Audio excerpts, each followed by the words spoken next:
Hey, I'm Connie. And I'm Connie. And we are Bad News Travels Fast.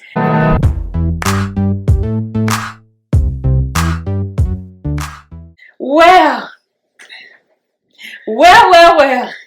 So, I've got to tell you guys a story, right? Connie, let's give some backstory here. So, we've known each other for how long? I don't even know. I don't know. It's been some years. Ever since I came down here, pretty much. So what? I've been down here 12 years. Exactly. So let's just say 10 years. Okay. So we've been knowing each other for 10 years. And Connie just interjected her life into my family. So she stole a key and kept it. Lies. So she has a key to my house. She did stay with us for a year. I think it was like 1 year or a year and a half or something. Year? Okay. Stayed with us for a year. And so now Connie comes in the house. She doesn't knock. She doesn't ring a doorbell. She just opens the door like she's... And then also... No. First of all, your door is never locked. Okay? This is true.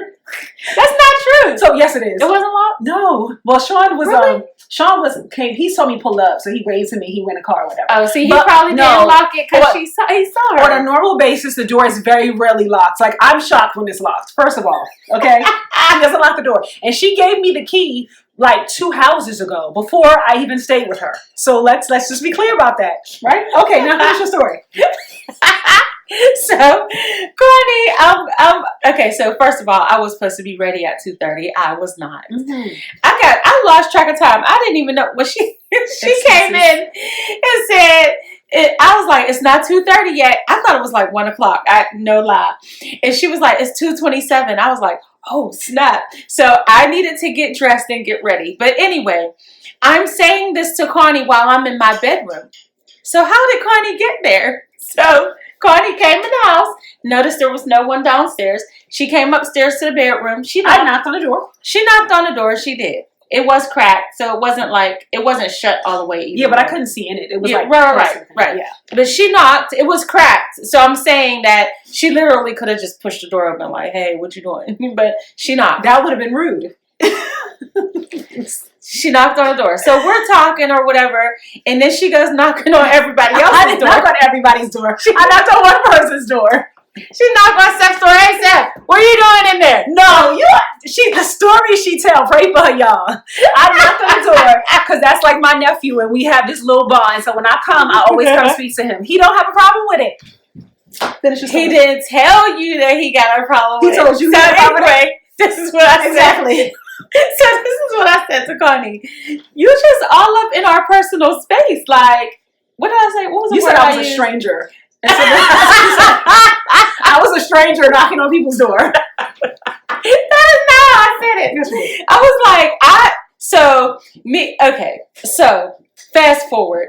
I grew up, I learned that when you go into someone's house, you don't go upstairs unless you're invited upstairs. Because upstairs is more like the private place, I guess you would say. It's where people's bedrooms are, whatever goes on up there. So this is what I was literally taught. I was taught that. So I said to Connie, you just come upstairs and just be knocking on doors. And she was like, I'm not a stranger. I'm family. And I'm like, you are a stranger because you don't live here. That's what I said. You called me a stranger first. That's why I said I wasn't. No, yes, you did. No. You said, no. You said, I'm not a stranger. You called me a stranger. Like, yo, you can't just be not having strange people knocking on your door. I'm like, I'm not a stranger. I'm family. Okay. And he was like, you are a stranger. I'm like, stranger is somebody you don't know. Right. So I was joking on that part. Of course, she's not a stranger. But anyway, I thought about, like, me growing up, I would never come up the stairs. So then we go ask Imani. Imani's cleaning the bathroom. And you asked Imani, what did Imani say? Imani's like, yeah, I wouldn't do that. But Imani also said that's her personality. Like, she just wouldn't go to nobody's house unannounced and stuff like that. You knew I was coming. And my thing was, if somebody else was coming, Connie would have been ready. But apparently that's what she does. That's not true. I'm just myself all the time. So I just happened today. Most times I'm ready. For the most part. Most times. When you come. You're ready in Well, 30 it's minutes. usually It's not Sunday. like an hour and a half, 2 hours. No. Right, yeah, no, it was like an hour this time. An hour and a half. Okay. She was counting the minutes. I wasn't. So, and I did apologize because I didn't even think if you had anything to do or whatever. I just totally lost track of time. So it's Saturday, and I got up and I started doing some of the things that I've been wanting to do throughout the week. And so I lost track of time. I was wiping down cabinets. I was doing all kind of stuff. I So, forgave her too. You know, we talked last praise night and this God. morning to make Thank you sure. for forgiving me. You know, yes. 'Cause I need to keep my sanity. No, I'm joking. It makes a relationship go great. But no. So I asked Connie, were you taught that it's okay to just go up someone's stairs or whatever? And you said, I said no, not necessarily. I said, but I'm basing it off of relationship. Like, Connie gave me a key to her house when she stayed at like the last house or the house before that. I don't know. I think it was The last house. I don't know. Yeah, the last house. So she gave me a key like here, like it was like, bro, Sean was like, yo, you over here all the time, you might as well have a key. So I just had a key, and when they moved here, they gave me a key. So she's like, you don't never knock. I'm like, I have a key. Why am I knocking? And the door's always unlocked, so I didn't even need to knock, right? So I come in, I'm like, hey, and they're like, oh, we calling the police. Why? I have a key. The police officer like, how did you get in the house, ma'am? I have a key. She gave me a key. This is a true statement. So I don't think I just walk upstairs, but she was upstairs. So I was like, all right, let me let her know I'm here. Maybe I should have called from downstairs, apparently, what she's saying. So I walked upstairs, I knocked on the door, I ain't busting the room like, hey, what you doing? And then we just started talking. So I'm like, we're a family. Like, when I go to my family house, I go up and through the house. Now, if it's somebody I don't know or somebody I'm just meeting or whatever like that, or just, you know, we don't have that type of relationship, I would sit downstairs and be like, hey, I'm here or whatever like that. But I'm like, she and I have a different relationship, so Right, but this is Connie's thoughts about relationship. In relationship, she can invade your space. I'm not invading space. It doesn't matter. So I was saying to her, even with my biological people, like my brother and my sister, I would still never go up their stairs unless I was invited. Right. Like, so I think it is the way we were raised differently. Well, she raised herself on this thought process because I asked her, I asked you, did your mom teach you that? You're like, no, she didn't. I don't know. I think it was an unspoken thing, but like I said, in family, it was okay to kind of go anywhere you wanted. Oh, okay. You see what I'm saying? So Right. of course, if I'm going to somebody who's not related to me, we don't have a relationship, I wouldn't do that. But like in family, like, you know what I'm saying? Like if I ask for something out the refrigerator, I'm getting yelled at like, yo, you family, just go get it. So it's like when it's family, this is your home, you have the freedom. So that's kind of what we are, or I probably wouldn't have a key to your house. Like, Okay, so how about this? So when I was growing up, we had to ask to go in the refrigerator right, to our parents. what? If you lived in a house? Yes, Oh, no. like I had to ask, could I have something out the refrigerator? Okay. So I guess it's just a difference Yeah. in, you Like, know, you how was we a kid, were. but like when I got of age where I could get stuff for myself, I didn't have to ask because Right. this is your house too. You know what I'm saying? So I thought that was a bit extreme, growing up like that. You know what I mean? So like, well, I think another thing too. So I grew up, my younger years, I grew up in my grandmother's house, like in my elementary years, I guess you would say. And she also had foster children. Okay. So that probably was the reason for that rule. When I got to my mom's house, it was more freedom as far as like going in the refrigerator and getting stuff or whatever. But she was still like, don't be eating up stuff. You still had to have some sort of restraint concerning the refrigerator. So I think it's probably me growing up, there was always restraint as far as what you did, even in house. Me, my mom, my brother, and my sister. Yeah. You know what I mean? Like, you don't just go into and I also teach that to my children. Like, you don't just go into your brother or your sister's room. Yeah, no, we were not. You like, know what I stuff mean? like that. Stuff like that. And so, I think it's just a difference in how we were raised. But I say that to say, as well, you can be in a relationship with someone and assume that they should know what it is you know. You know what I'm saying? Right. So now Connie's been doing this for years. It's not like she just did it today, but we just got in a conversation about it. But I could have been, let's say, offended, right? Mhm. Why is she going up my stairs without asking me? And I could have, like, let's say, went off or something. And she would have been like, but we're family. Like, what do you mean? Mhm. And this is how a misunderstanding can take place in a relationship that causes attention. And also, if you never say anything, Correct. That's you what my can next have point. a tension in a relationship you don't even know was there, or why there is a tension in the relationship, because someone is not being honest about how they really feel about an action you are doing.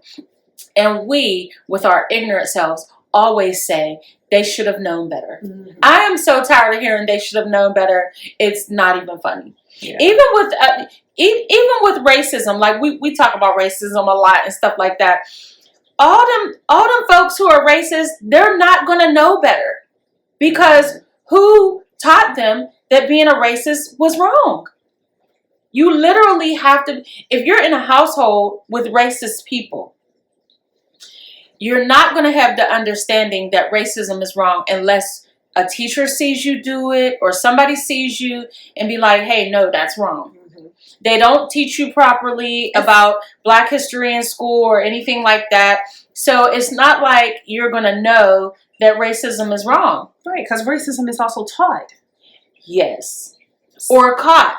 Mhm. Like, I don't necessarily have to teach you my way, because I even said to Imani, did I ever teach you? But I think I maybe have. She doesn't remember. But I asked her, did I ever teach her Yeah. not to go up someone's stairs in their house? Mhm. Which I probably did. But she was like, I don't know. I don't You think did. so. She did. Yeah. But I'm saying, when my two oldest ones were younger, I purposely taught them a lot of stuff. Now, the middle ones, not so much. I didn't teach them as much.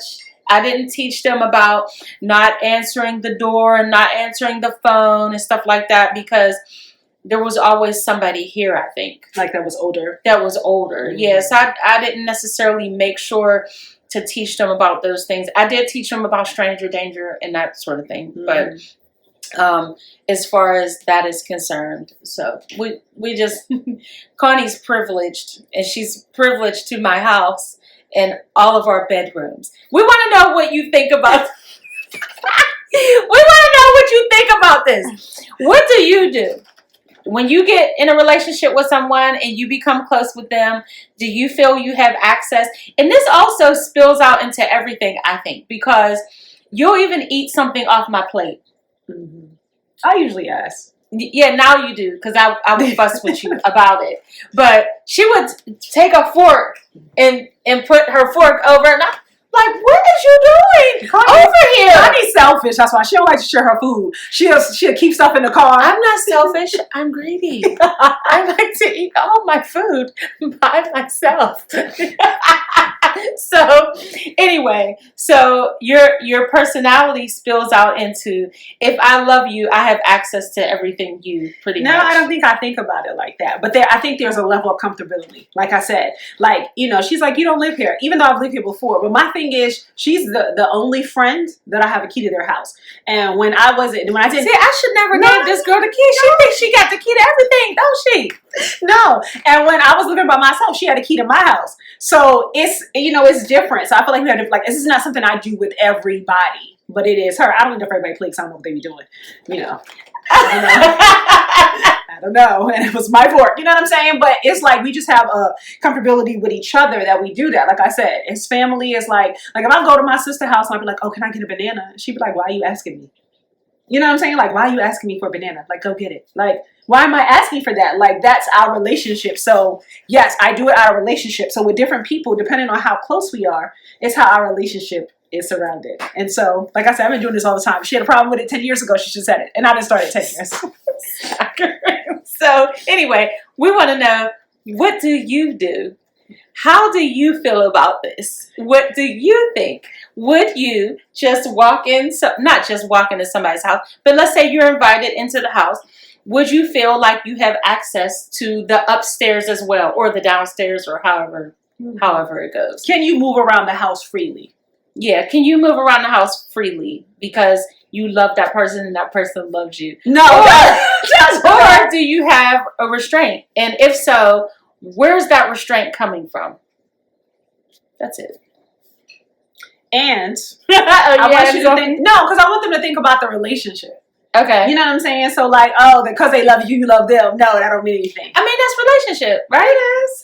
But like, so okay, let me ask you this question. Okay. Why did you give me a key? Cause you was always over here. No, I'm playing. I don't know. I don't know. Yeah. What other of your friends have a key to the house? Nobody comes over here. I don't have any friends. I'm glad you said that. See. She don't call. I don't call her best friend no more. Like I have no friends, but it's not that. So I would say I have friendships, but they're very distant friendships. Mm-hmm. So nobody would necessarily have a key. Right. So so I want to know. So she feels extra special because she got the key. I got you. Now I might have felt like I don't think I felt like I'm giving you this key because you're special. So why'd you give me the key? I don't know, because you kept being here and I was just like, oh, so you didn't want to get up to open the door for you? Oh, and then no, because I think so. I don't remember. I think at first. So I'm jogging memory here. Mm-hmm. You lived kind of far or something. I can't remember. And I was and we lived closer to the church. Mm-hmm. So I was just like, oh, well, let me just give her a key in case she needs to stop there. Or if you ever needed to be here when we weren't here. I think that's what my initial thoughts were. If I needed to be there when you weren't there. Right. Okay. It didn't make you special. All right, we can say that. But she's giving me access to her property and her living areas when she's not home. That's true. Just not upstairs. I never said that. I'm just saying. I'm just asking. So y'all think about that when you're answering. Okay, wait. So if you were coming here by yourself and we weren't here, would you go upstairs? I would. Oh, yeah, you might. You might go to Imani's room or something. Like if I'm going to lay down or something like that. But I just wouldn't be in your room and stuff like that. I wouldn't do that. I'm not saying that. Yeah, that's what I'm saying. Go upstairs. But even if I come here, I'm tired. Like you be like, oh, go lay in my room. Like it's only when she told me to go upstairs. I don't remember ever saying that. Right. But she was thinking like, I want to be a blessing to Connie. She lives far or whatever, so I'm gonna just give her a key like that. And I was over there a lot. And then when she moved here, nothing changed. She's like, oh, here's the key. And you really don't even need a key because we got a whole lockbox outside on the door. But I don't know that call. One time I didn't have my key. Or I locked my key in the house. Yeah. And I was like, what's the lockbox code? So then she told it to me. Yeah. But anyway, well, she gonna start locking the doors now because I don't know who's gonna lock this. When you come into your house, like, oh, the door's open. Right. So and we have a lockbox outside just because of kids losing keys. That's a good thing. It's so easier to have one key. Everybody has access to the code, and then you just And we just gonna pray that she start locking the doors on a regular basis. My door is always locked though. When I come and be locked, I be mad ringing the doorbell because I don't have my key ready. Yeah, because you know what's open. Yeah. But it's locked when you get it. It's only when you got groceries or something. Caleb, he be the one. He locks the door all the time. Right. He walk past the door, he automatically locks it. I be like, one time I just went outside to empty the trash and I came back, the door was locked. I was like, what? Because you taught him. He was like, oh, I didn't know you were out there. You taught him to lock the doors. I don't remember ever teaching him that, but he does it automatically all the time. Walk past the door, lock it. Well, that's a good thing to have because he don't want strangers coming in. I guess. He don't want no strangers like you coming in. Anyway, right. Okay. So I was looking for Black History. Yeah. Okay. All right. So we're just gonna say some Black History facts. Okay. This is from the Washington Post. I think. Is this what we're gonna use? Nope. Who's that? Cecil Haney became one of the Navy's first Black 4-star admirals. The military has work to do on diversity, though, he says. Wow. Nigerian curator Okwu Iwe, Iweezer, I don't know how to say it. Okwu Iweezer's final art show explores Black grief from the civil rights era to now. Remarkable in its quality, emotional force, and concision, it features work by many of this country's most acclaimed Black artists, among them Kareem May Weems, Mark Bradford, Lorna Simpson, Kerry James Marshall, Easter Gates, and Kara Walker. Wow. It's amazing that, we have made great strides in Black history because there was a time when, of course, slavery, we weren't allowed to have pens or paper or pencils or read or to be writing things and to learn things by watching. Like as I was going through some of the Black history moments for our Sunday dinners and whatnot, a lot of people learned by watching. There was somebody who was just watching a heart surgeon do something and they learned something. I can't remember the name, but it's just like, it is amazing that, you're taking in information by watching what's going on, and then for you to develop something better because of it. Like that is that's amazing to me.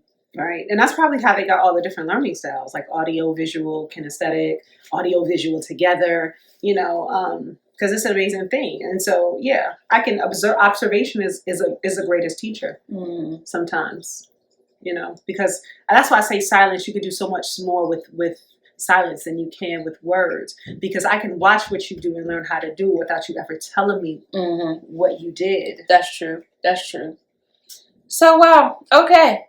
So, don't forget to comment, okay? Because we want to know what you think and how you feel about relationships and space and what else? Is that it? I don't know. What's manners? What do you think is rude? Oh, yeah. Oh, right. Manners. Like, what did you learn about manners growing up? When you come to other people's houses. Right. And please stop assuming that other people know those same manners. They don't. You just have to teach them. If you think that somebody is doing something inappropriate in your house that you learned was like the refrigerator, if you feel like somebody shouldn't go to your refrigerator, then you just have to teach them that. You can't assume that they should know that. Right. All right. Well, we love you. Thank you so much for joining us on this podcast. We really appreciate it. Right. Please follow us. Like, share, subscribe, and follow us on Twitter. Instagram. Oh. Follow us on Instagram. Are we on Twitter? I don't know. I don't think we're not on Twitter. Yeah, so Instagram. All right. Bye, guys. See you later. Crazy.